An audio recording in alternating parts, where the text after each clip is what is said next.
Hello everybody, welcome back. Let's have a look at Bitcoin and Ethereum just for the overview of some altcoins. Yeah, just for fun. I'm going to make a video on VRA later if anyone's interested in that because it does look like an epic chart. Right, so Bitcoin 4 hourly. What's going on over here? Looking a little bit rounded top now. What's going on over here? I see a few people talking about Wyckoff distribution. I suppose you could make the case. I don't trade that way, but I mean, just based on what we saw on the peak of the last bull market, it does feel like that. High, new high, tailing off, and then probably a pullback. We've been waiting for a pullback on Bitcoin for a little while now, expecting it, should I say. Whether it goes on to make a new local high first, testing at this 37 to 38,000 before pulling back, or just pulling back anyway. Volume is it's not enormous, is it? It's pretty modest. So I'll be looking for this to probably start testing the lower portion of this 4 hourly range, 34,650. If we do lose that area, you're pretty much looking to come all the way down towards 32 based on this 4 hourly. We've lost the centre of the Bollinger Band on the 4 hourly. Bollinger Band on the daily sits comfortably at 33,600. If we do come back down, and again, closing, I suppose, before 30, closing 4 hourlies below 34,650, which is that 4 hourly 50 exponential, then we'll be looking for this to come down further, breaking the 10 exponential here, maybe getting picked up around here. Maybe we do come down a bit further. I'm not suggesting that either way is a great degree of success right now.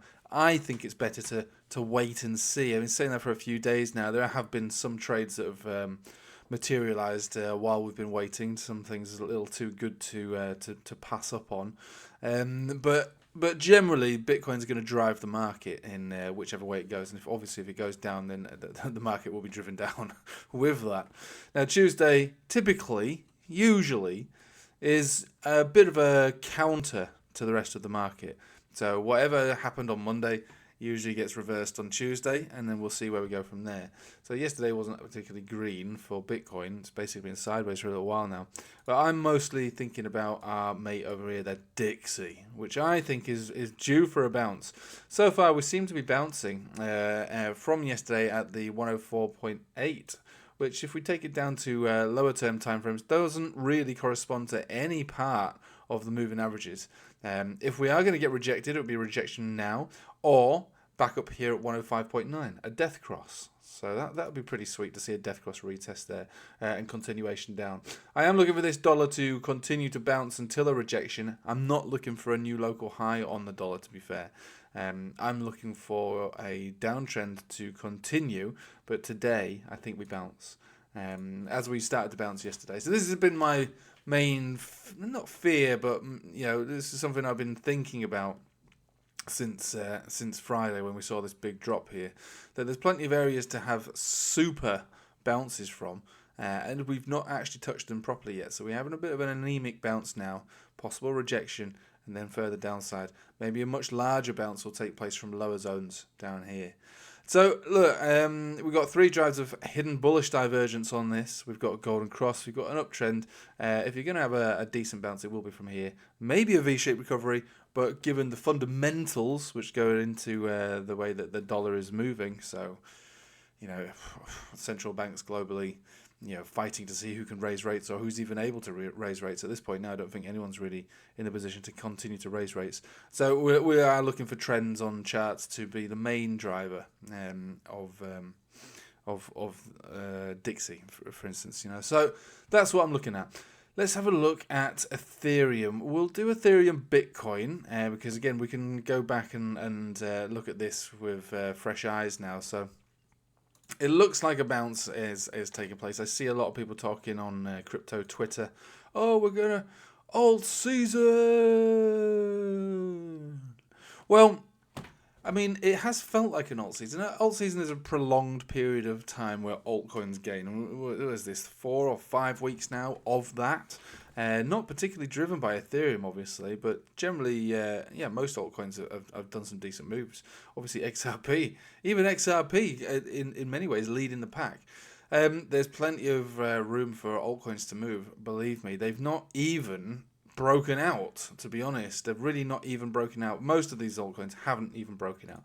So with that, we're talking about if an alt season does happen, yeah, there's so much more to be made on this one. I just think that with Bitcoin looking like it wants to pull back, that's going to pull back altcoins with it. And if we do take the alt season, if we want to call it that, seriously, then you buy those dips. Because Bitcoin can stay static, can stay low, it can even go down, in fact, and altcoins move up. We've seen it before, we'll see it again. Normally we see this sort of behaviour at least once a year, an alt season once a year. Most of the time it is determined by the Bitcoin dominance chart.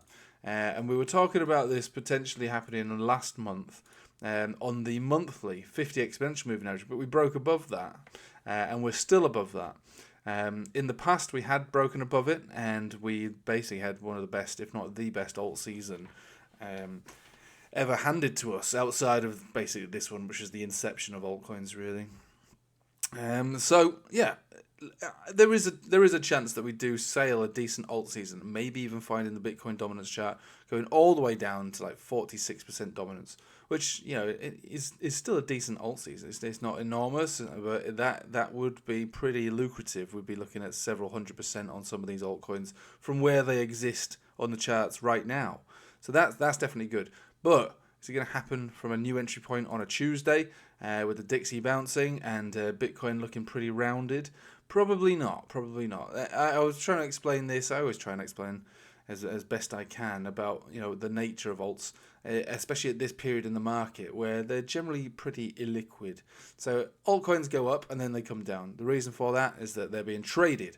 Investors don't really care about the mountains and the molehills that take place until the end destination, which is in about 18 months' time, 2 years from now.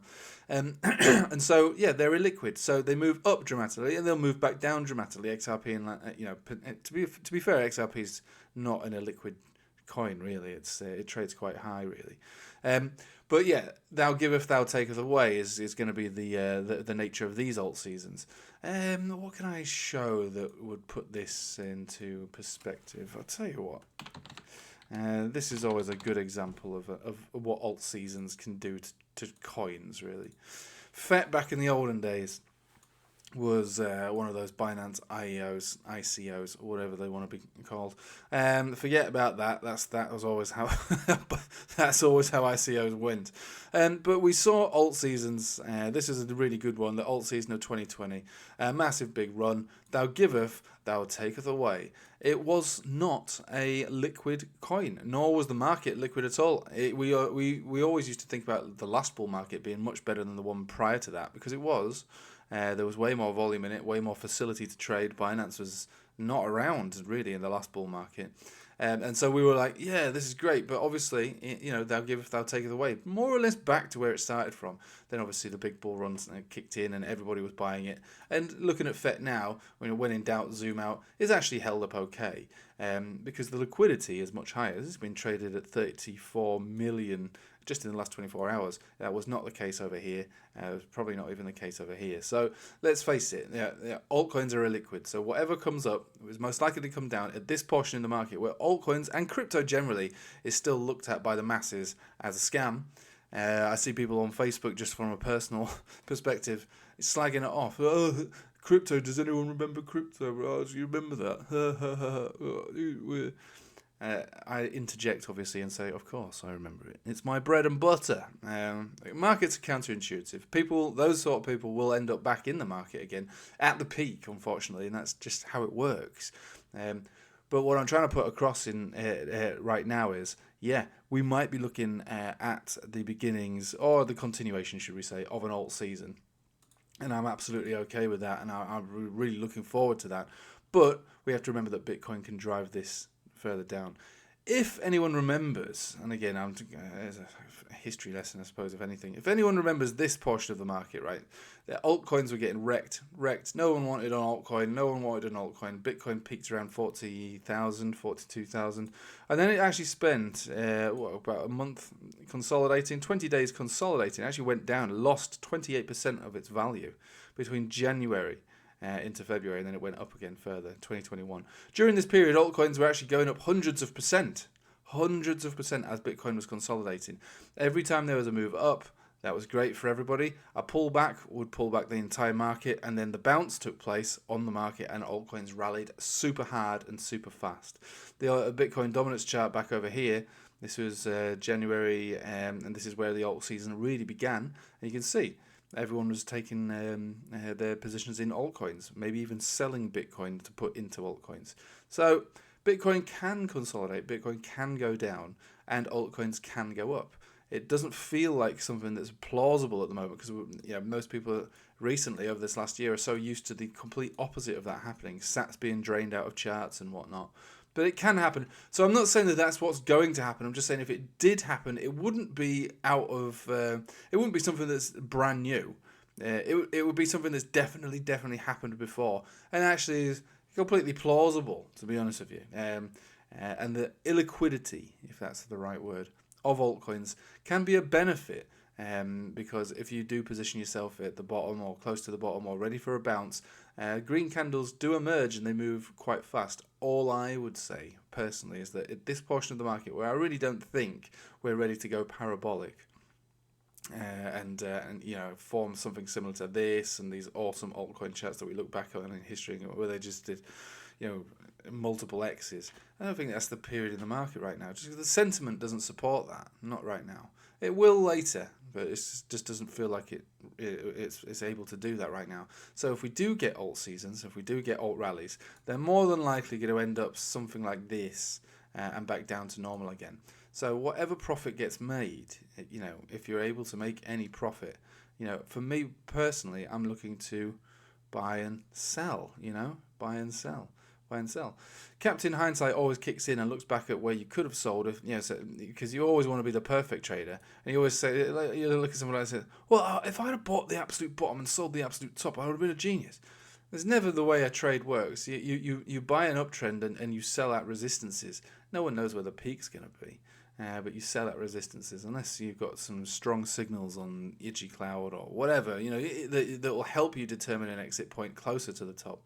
But generally, that's what you're looking to do, and so profit any profit at the moment is welcomed. You shouldn't really be losing or shouldn't have lost any money this last 4 or 5 weeks. Should have been pretty decent. Even if you'd bought the worst altcoin out there, you should have made some money. So it's been pretty good. I'm personally just looking for a pullback now, and I want to see if the market responds similar to it did in 2021 when Bitcoin continued to pull back and consolidate and altcoins rallied. And then it all went back into Bitcoin and Bitcoin, blah, blah, blah. You get the idea. But don't mix my words. I'm not suggesting that we're moving into a scenario like 2021. Just the behavior between Bitcoin and altcoins, that could be a possibility. Either way, I am still bullish on altcoins, and I would be looking to buy the altcoin dips in the form of a Bitcoin pullback. Ethereum has now just formed a fresh golden cross over here on the exponential moving averages, which means that there's a super mega support that exists around 1723. So a pullback for Ethereum, pullback down to those levels, would be a buying opportunity, not just for Ethereum, but for everybody included. That, at this current moment in time, this price action as of today, is a pullback of just about 9%. It's 9% for Ethereum. You obviously be thinking about 9% across the board for all altcoins, or more, obviously. And Bitcoin, we spoke about this on the stream, on the Patreon stream. Bitcoin is still bullish above 30,000. So long as this cheeky spend doesn't touch price action, which so far takes us below 28,000, we can see pullback on Bitcoin to the tune of 19% at the moment, and still maintain a very strong and sturdy uptrend. Higher highs, higher lows, golden crosses, conversion baseline, trend signals on itchy clouds, all of the good stuff. But what's the risk to reward at this point right now? For me, the risk to reward is not great for a new position on Bitcoin or altcoins right now, because actually if we did move up, there's a super resistance at 38,000, which really isn't that far away from where we're at right now. That's less than a 9% move up to the top range. Or we could be looking for a mega pullback of 19%. So actually, the risk does outweigh the reward right now. So that doesn't mean that by exposing yourself to risk, you could get lucky or it can work in your favor.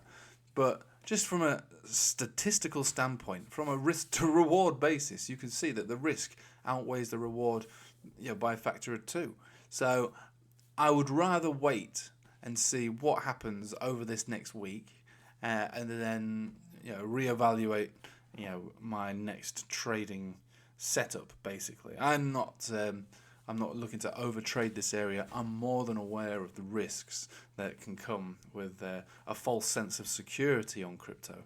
Let's face it, and crypto is tied into the way that the dollar moves, and the dollar looks like it wants to bounce. But just in summary, the dollar does want to bounce, probably form a lower high, and then continue to go down. So things do look good over the mid and I suppose the long term. But in this this very moment in time, at 9:20 on a Tuesday, they don't look particularly inviting to me right now.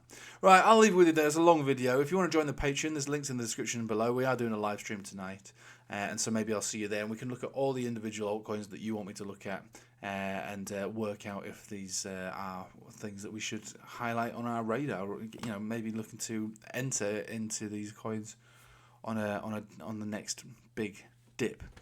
Anyway, I'll leave it with you there. Thanks for watching. Hope you have a nice day. Take it easy.